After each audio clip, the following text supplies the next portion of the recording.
Hello friend, Sangeeta's kitchen मध्ये तुमचं मनपूर्वक स्वागत। आज मी तुम्हाला आवडेल अशी कचोरीची रेसिपी दाखवत आहे। लहान मुलांपासून थोरांपर्यंत ही कचोरी सगळ्यांना आवडेल। त्यासाठी घेतलेलं साहित्य दाखवते। हे गव्हाचं पीठ घेतले मी 1 चमचा, त्यामध्ये घालण्यासाठी रवा घेतलेला आहे। इथे मीठ घेतलेलं आहे, ओवा, तीळ आणि जिरं घालून हे पीठ मळायचे घट्टसर। आणि आपल्याला मसाला म्हणून धने, जिरे, बडीशोप आणि हिरवी मिरची आणि लसूण आणि कोथिंबीर याची पेस्ट करून घेतलेली आहे मी इथे। ती मिक्स करायची। इथे 4 बटाटे घेतलेले आहे, ते मॅश करायचे। हे फ्रोझन मटार घेतलेले आहे, मी उकडून घेतलाय मटार हा।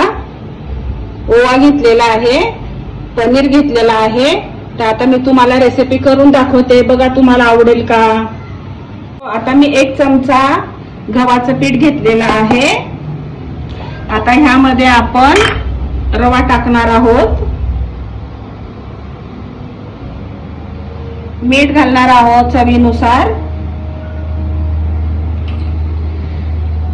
ओवा घालणार आहोत, जिरे आणि तीळ घालणार आहोत। आता ह्याचं आपल्याला घट्टसर पीठ मळून घ्यायचंय। चला आता आपण पीठ मळून घेऊ। हे पीठ असं छान सर मळून घेतलंय, बघू शकता तुम्ही। असं पीठ मळायचं घट्टसर, असं मळून झालेलं आहे। आता आपण पुढची प्रोसिजर करूया। आता हा आपण जे उकडलेले बटाटे घेतले होते ते मॅश करून घेणार आहोत आणि त्यामध्ये ही हिरवी मिरची पेस्ट वगैरे घालून हे मटार इथे घालून सगळं मिक्स करणार आहोत। आपण हे बटाटे मॅश करून घेतलेले आहे। आता मी ही पूड करून घेतली मिक्सर मध्ये, जाड भरडसारखी हवी आपल्याला। बडीशेप, धने, जिरं आणि ओवा अशी ही जाडसर तुम्ही बघू शकता, अशी भरड करून घ्यायची आणि ती यामध्ये मिक्स करायची। आपण तेल टाकून घेऊया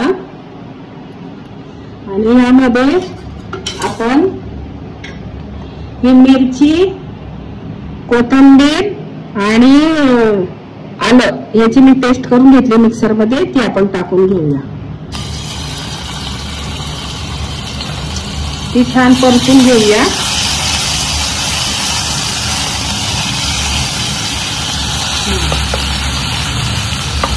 आता ही छान परतली। आता आपण ही मिक्सर मध्ये जी भरड करून घेतली होती ती टाकून घेऊया।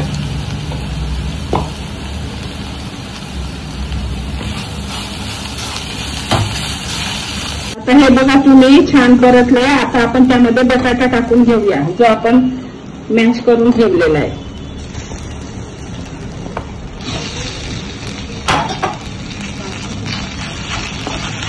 आता हे सगळं एकत्र करून घेऊया छान आपण।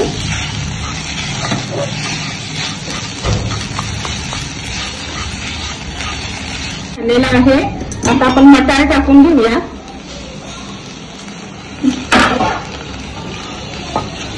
आणि चवीनुसार मीठ टाकून घेऊया।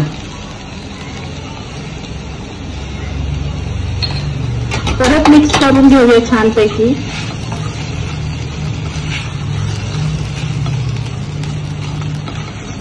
तुमचं सारण तयार झालेलं आहे,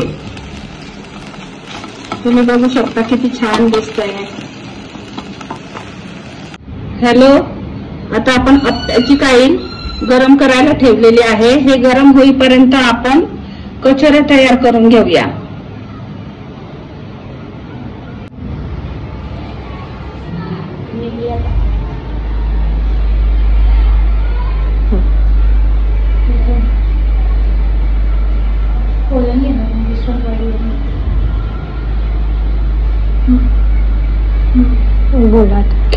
अशी छानपैकी अशी पारी तयार करून घ्यायची आपण, जशी पुरण भरतो ना तशी। त्यामध्ये हा मसाला आपण भरून घेऊया आणि त्यामध्ये 1 पनीरचा क्यूब आणि हे बंद करून घ्यायचं।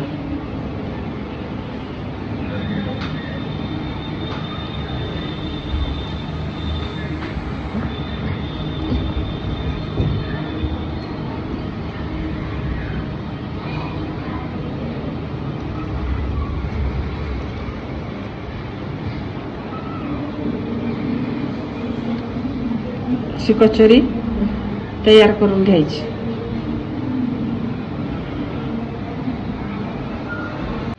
आता मी आप्पे पात्रामध्ये तेल घालून घेतेय.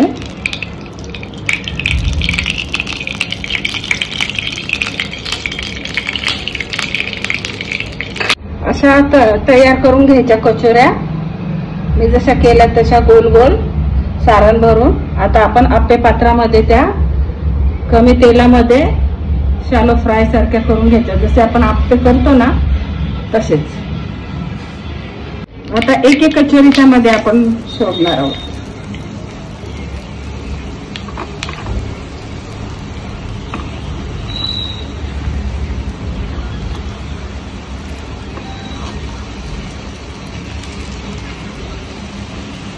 आणि वरतून झाकण ठेवणार आहोत. बघू झाल्या का आपल्या कचोऱ्या. आता एका साईडने झालेल्या आहेत त्या आपण आता पलटून घेऊया. बघा किती छान झाल्यात एका साईडने. 5 मिनिटं लागले एका साईडने होण्यासाठी. गॅस मी मीडियमच केला होता. बघा किती मस्त दिसतात ते खुसखुशीत. हे 10 मिनिटं चांगलं आपण फ्राय करून घेतले सगळ्या साईडनी कमी तेलामध्ये. 2-4 थेंब लागले आपल्याला तेल प्रत्येक कचोरीसाठी.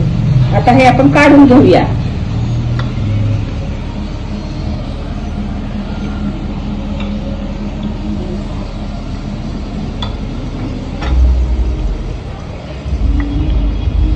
अशी शेव ह्याच्यामध्ये अशी शेव टाकून घ्यायची वरून. आणि आता तुम्हाला एक कचोरी मी फोडून दाखवते कशी मस्त खुसखुशीत झाली. बघा तुम्ही. वाव, तुम्ही बघू शकता किती सुंदर झाली कचोरी. बघा